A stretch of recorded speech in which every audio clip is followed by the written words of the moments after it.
Assalamualaikum warahmatullahi wabarakatuh. Sekarang saya akan menyampaikan materi ayunan pendapatan nasional dan konjungtur. Nah, pengertiannya, konjungtur adalah suatu gerakan periodik daripada pendapatan nasional berupa uang dan variabel-variabel ekonomi yang berhubungan dengannya.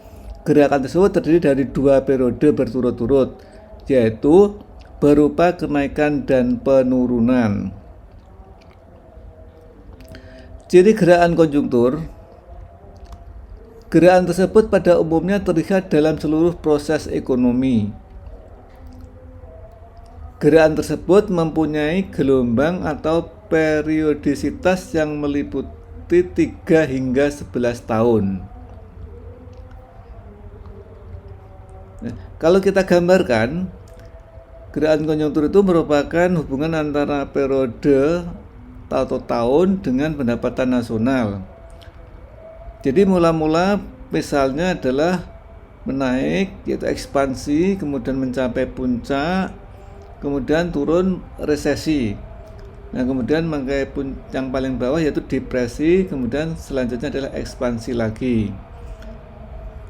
Nah, kemudian ini adalah gerakan pendapatan nasional yang sebenarnya. Sedangkan kalau trennya itu merupakan garis lurus yang menaik, itu melakukan jalur pertumbuhan yang stabil. Jadi seandainya stabil, maka garisnya akan semakin menaik terus.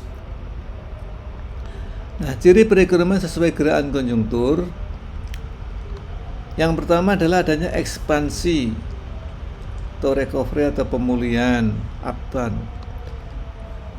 Kemudian mencapai puncak atau kulminasi. Kemudian resesi sudah mulai menurun. Kemudian depresi adalah titik nadir, titik yang paling bawah. Ekspansi yaitu pemulihan ekonomi atau recovery ditandai dengan gerakan perekonomian yang menaik. Kadang-kadang gerakan menaik ini disebut juga ekspansi bila gerakan menaik ini terjadi selama minimum 2 triwulan berturut-turut. Cirinya yaitu membaiknya indikator ekonomi, suku bunga turun, inflasi berhasil dikendalikan, gejolak buruh turun, nilai mata uang mulai stabil. Kemudian meningkatnya investasi, adanya stimulus rangsangan ekonomi melalui pengeluaran pemerintah, bagusnya indikator makro, pelaku usaha mulai optimis akan hari kedepannya, dan perusahaan mulai mengkaji investasi baru. Puncak atau titik kulminasi atau peak atau boom, ekonomi tidak akan terjadi selamanya. Jadi ekspansi ekonomi tidak akan terjadi selamanya. Suatu ketika gerakan menaik ini mencapai titik puncak tertinggi. Titik ini disebut titik puncak atau titik kulminasi. Setelah mencapai titik kulminasi, perekonomian akan mengalami penurunan kembali. Cirinya adalah tingkat permintaan agregat kuat dan naik. Peningkatan permintaan untuk barang-barang impor dan jasa. Pendapatan pajak pemerintah akan meningkat dengan cepat. Meningkatnya investasi dan keuntungan perusahaan, dan meningkatnya produktivitas. Resesi yang dimaksud dengan gerakan menurun adalah menurunnya output yang dilihat dari menurunnya tingkat pertumbuhan ekonomi. Kadang-kadang gerakan penurunan ini disebut resesi bila terjadi selama minimal 2 triwulan berturut-turut. Cirinya adalah turunnya daya beli akibat inflasi yang tinggi, harga naik, daya beli turun, masyarakat mengurangi belanja dan memilih untuk lebih banyak menabung.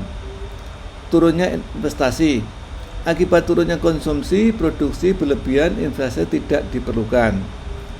Turunnya kesempatan kerja akibat investasi turun, lowongan kesempatan kerja tidak ada, pengangguran menjadi meningkat. Kemudian depresi. Gerakan menurun akan berlanjut hingga mencapai titik yang paling rendah yang disebut titik nadir. Setelah mencapai titik terendah, perekonomian akan pulih kembali. Dilihat dari adanya gerakan menaik atau ekspansi. Cirinya adalah tingginya pengangguran. Indonesia pernah mencapai tingkat pengangguran 40% dari angkatan kerja. Kapasitas produksi yang menganggur, cenderung tidak beroperasi daripada mengalami kerugian besar.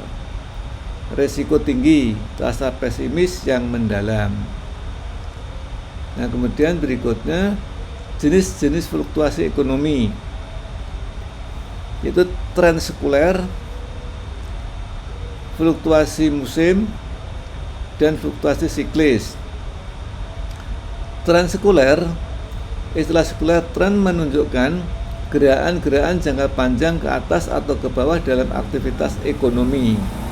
Sekuler tren dapat dipergunakan misalnya terhadap produksi batu bara, hasil penjualan toko-toko kelontong, atau dapat digunakan untuk output total suatu perekonomian. Kemudian fluktuasi musim atau variasi musim merupakan perubahan-perubahan teratur dalam output yang timbul dalam jangka waktu 1 tahun, kadang-kadang lebih banyak, seringkali pula kurang. Hal tersebut disebabkan oleh perubahan-perubahan teratur pada permintaan dan penawaran. Keadaan klimatologi mempengaruhi tanaman-tanaman dan menyebabkan penawaran berubah. Ingat pula permintaan akan bahan sandang dan pangan bertambah bila hari raya mendekat. Fluktuasi siklis adalah perubahan-perubahan dalam pendapatan dan kesempatan kerja yang timbul dalam periode kira-kira 9 tahun. Teori konjungtur. Ada beberapa teori berdasarkan sumbernya. Yang pertama yaitu teori ekstern atau primarily external theories. Kemudian teori intern.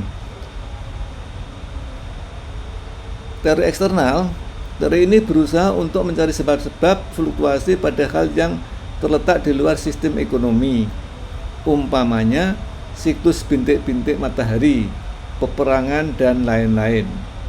Sedangkan yang intern, teori ini memperhatikan mekanisme di dalam sistem ekonomi sendiri yang menimbulkan gerakan konjungtur yang berkembang sendiri, sehingga setiap ekspansi menimbulkan resesi dan setiap kontraksi menimbulkan pemulihan dan ekspansi, bagaikan rantai yang tak terputus-putus.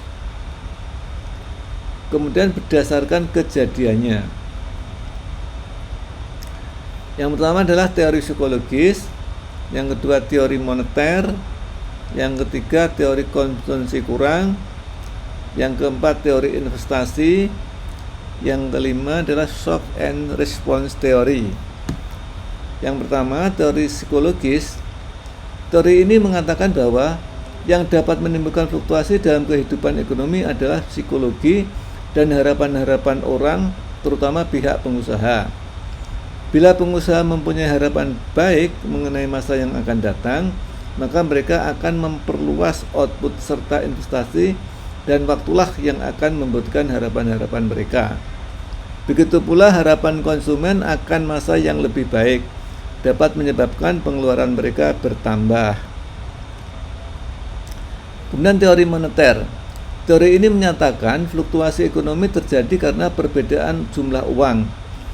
Bila mana orang mempunyai banyak uang, maka mereka akan mengeluarkan banyak untuk konsumsi dan investasi. Bila mana uang sukar diperoleh, maka pengeluaran dunia usaha dan individu-individu tergencat karenanya. Pengeluaran uang sampai jumlah minimum akan menghalangi dunia usaha berekspansi dan umumnya akan menyebabkan pengurangan pada tingkat pengeluaran secara keseluruhan. Teori konsumsi kurang. Teori ini menyatakan depresi dikarenakan orang terlampau banyak menabung uang, hingga hal ini menyebabkan bahwa penggarapan total tidak cukup untuk mempekerjakan semua orang. Bila mana keadaan bertambah baik, maka proporsi pendapatan yang ditabung meningkat dengan bertambahnya pendapatan. Walaupun investasi mungkin bertambah, volume tabungan yang makin besar sukar ditambahkan oleh investasi. Sampai tercapai titik di mana dalam kenyataan tabungan merupakan penarikan uang dari arus penghasilan. Dengan demikian, spending untuk konsumsi terlampau sedikit, sedang tabungan terlampau banyak untuk mempertahankan tingkat output dan employment yang sedang berlangsung. Kemudian teori investasi.